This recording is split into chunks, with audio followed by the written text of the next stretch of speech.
Welcome back to the show. Check out these headlines. Massive crypto ETF listings withdrawn by the SEC or asking from the SEC. We're going to get into it. Is it crypto implosion or crypto explosion? Ripple partners at Sibos, the SWIFT conference, and Ripple just tapped 11,000 banks with SWIFT. Somebody roll that beautiful intro.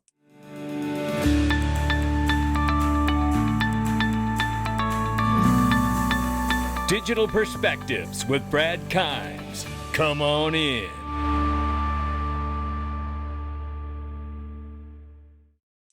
Welcome back to the show. You could follow us on X, YouTube, and DigPerspectives.com for exclusive content.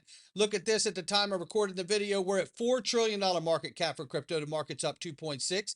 Bitcoin 113,900 plus. Ethereum 4,100 plus. XRP 287 at the number 4 spot. We're up 1.8 on the 24 and up 0.9 on the 7-day.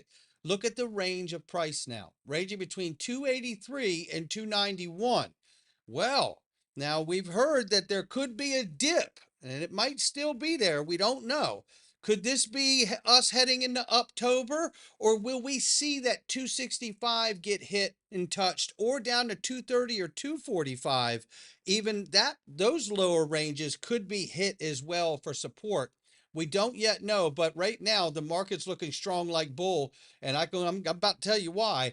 First of all, Caleb and Brown crypto brokerage. This is what you've been waiting for since I got into crypto. It's exactly what I've been waiting for, and it's waiting for you too, but you don't know it yet. No more worrying if you've been hacked, if my transfers went through, or if my market orders were set correctly. With Caleb and Brown, I finally have free institutional grade custody, not just institutional grade custody, but free institutional grade custody for my XRP, and a real person I can speak with anytime that I need support. I can't even tell you how real that is. It's so incredible. Struggling with self-custody, Caleb and Brown is redefining what service should look like for everyday investors, and it's a total game changer. Don't mess around. You click the link underneath the video. Get started. Everybody else is loving it. I know I am too. You're going to love it. Don't see why not. Okay, here's Jim Cramer. Take a listen. What about all the folks, especially younger people, who say that the future is crypto? I say crypto's fine. And how do you value that? What is the sort of process with which you would use? Well, I'm using it as insurance, and it's an insurance against the 37 trillion that we owe. Of course, we do have a government shutdown, but at least it's not connected to a deadline involving, refinancing for the government, which is really good. So the government shutdown is not done at the same time as a possible cataclysm of not paying our bills. But I don't know. I think that crypto is, I'm not valuing it as fun. I'm valuing it as anti what the younger people think is our country's problems. They may know that one. Right. But then again, maybe my generation never has to see it, and their generation is going to have to live with what happens. Well, he does make a good point, but now crypto's okay. I mean, this guy is all over the map right there, but not this guy. This is NBA star Tristan Thompson claims that players around the league are chatting in group text, wondering if they should load up on more XRP.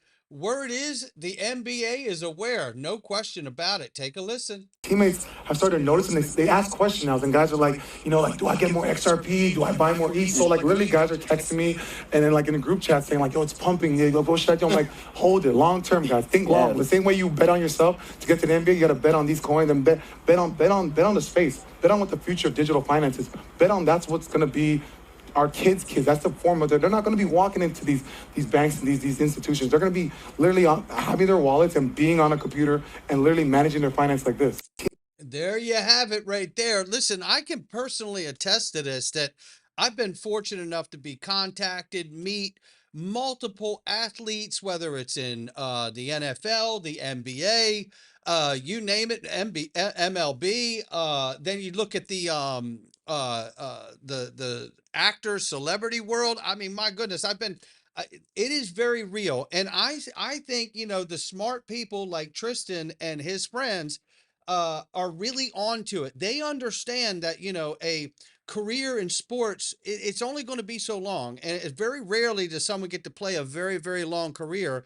God forbid, you could suffer an injury or something of that nature. But nonetheless, the smart ones know while you've got the money, get investing and get into places you want to be so you can multiply that opportunity that you've been given. So shout out to them. That is really inspiring to hear that. And then here we have Paul Tudor Jones, who is a famous investor, talking about the weakest fiscal position since World War II for the United States. Don't like hearing that one. I said I wanted to talk about Robinhood, but I also just looked on the screen behind you and I saw the price of Bitcoin. And I know every time we've spoken, you've had a take on Bitcoin. Do you have a new take? Still holding? I think now the barbarous relics, and I would lump gold and Bitcoin together. I think they probably take on a larger percentage of your portfolio than historically they would, because we're going to go through both a challenging political time here in the United States, and we're going to go through, we've obviously got a geopolitical situation. So I would say. But high interest rates were supposed to be the thing that was actually going to be unhelpful to Bitcoin. Well, and I think on a relative basis, look what's happened to gold. It actually has been. Clearly, it suppressed it. So you know that more likely than not, we're going to go into recession. There's some pretty clear-cut recession trades. The easiest are the yield curve gets really steep, term premium goes into the back ends of debt markets, right, into 30-year and 10-year and 7-year paper. The stock market typically right before recession declines about 12%. That's probably going to happen at some point from some level.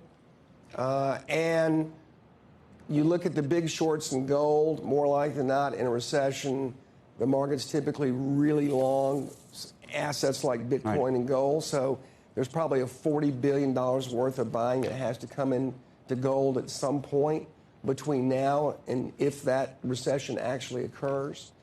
So yeah, I like Bitcoin and I like gold right here.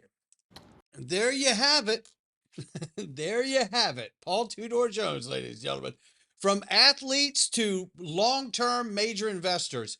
And now let's take a quick listen to what it was like just a few short months ago, less than a year ago, of what the crypto space was like. We have been through the fire is right, and this is our time. Shout out to DAI for this clip and Scott Melker.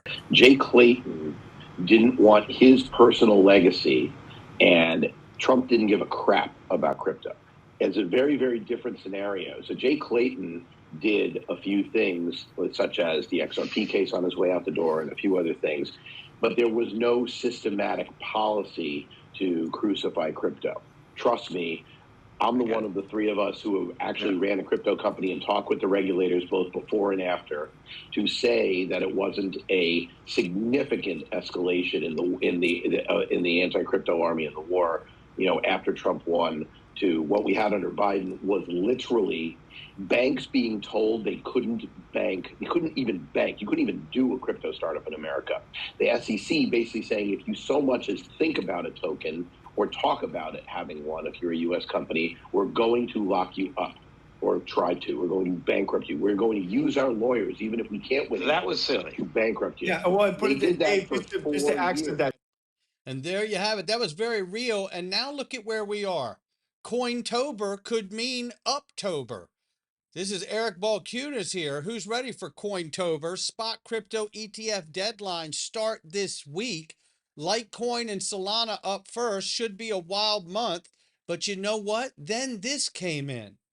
The SEC told the ETF issuers to withdraw 19B-4s as new generic standards make them unnecessary. This is per Eleanor Terrett. Yes, every one of those deadlines that we've been covering are about to go away. They're about to be withdrawn. The SEC has told those issuers like Canary Capital, Bitwise, and others, pull your listing. And the reason is, it sounds like XRP and other spot ETFs are going to be greenlit at the same time. Let's take a look at Eleanor Terrett's comment here. The SEC has asked issuers for Litecoin, XRP, Solana, ADA, and Doge ETFs to withdraw their 19B4 filings following the approval of the generic listing standards, which replace the need for those filings. am told withdrawals could start happening as soon as this week. So what looks to be an implosion actually looks like it could be an explosion about to happen. The long list of ETFs for XRP and others is about to be greenlit, is what I'm seeing. And along with that, Sibos' conference is beginning. And look who's there. It is XRP ledger use by Ondo that does tokenized treasuries on the XRP ledger, and they are going to be at Swift Sibos. How cool is that? And we know that there are multiple other Ripple partners that are going to be at Sibos too. I just love knowing that Ondo's there as well, and that we're tokenizing US treasuries on the XRP ledger with BlackRock. I would also go back to this, and I would expect that because we're getting rid of the 240-day waiting period and the 19B-4 filings, all of that's being withdrawn. Keep a very watchful eye on BlackRock jumping in that same line too.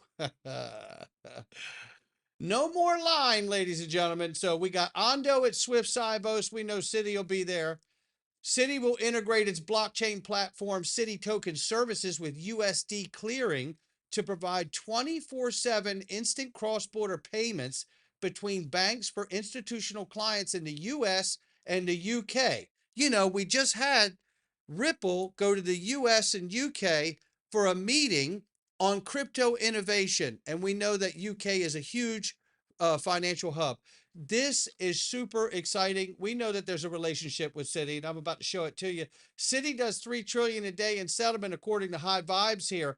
Citi has also done extensive testing with Ripple. So there's that as well. Let me line this clip up very quickly here. Oh, it's not going to play. But what she tells you is they want cross-border liquidity and we want it fast. And they talk about, she talks about, Ryan Rugg from Citi talks about regulated liability networks, ladies and gentlemen. Yeah, keep an eye on it. Possible partnership between Ripple and Citi seems very plausible, as Medico has also worked with Citibank in 2020 or since 2022. And if you look down here from Rathacommon back in May of 24, Citibank partnered with Ripple, a prominent blockchain technology provider, to develop a private blockchain network tailored to cross-border payments, the same ones that Citi was just bragging about. The platform facilitates direct transfers between participating banks, eliminating intermediaries and enabling real-time settlement. So just to go back here to the post, there it is. They're telling you the same thing that I just read you, which was really based on the partnership with Ripple. Now let's go to this. This is nice. Thunes, Ripple partner, and their multi-currency digital wallet, input and payouts through Swift, Visa, and MasterCard. Chad Steingraber rightfully puts XRP and real USD there. Well, let's get to that a little bit, right? Let's get to that a little bit and see, right? So if we come here, by extending the accessibility of our direct global network via Swift, we are enabling banks to deliver faster, secure payments across both traditional financial systems, emerging payment methods.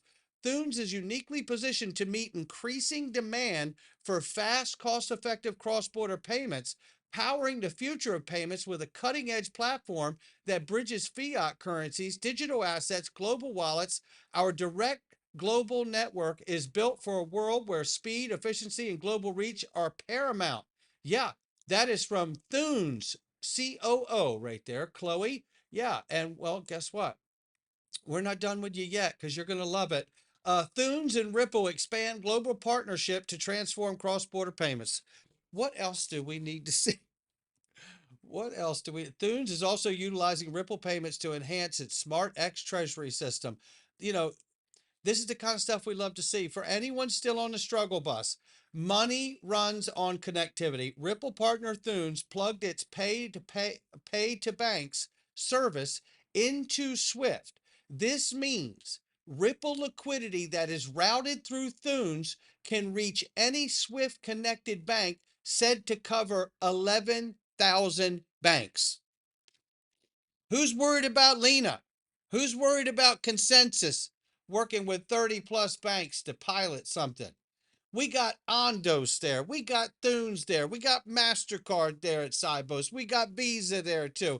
And what really matters is we're there. We're already in the mix, ladies and gentlemen. You know it, I know it, and it's incredible to see it written down. Not financial advice from me or anyone else. It's just my digital perspectives. We're going to the moon. We just don't know when.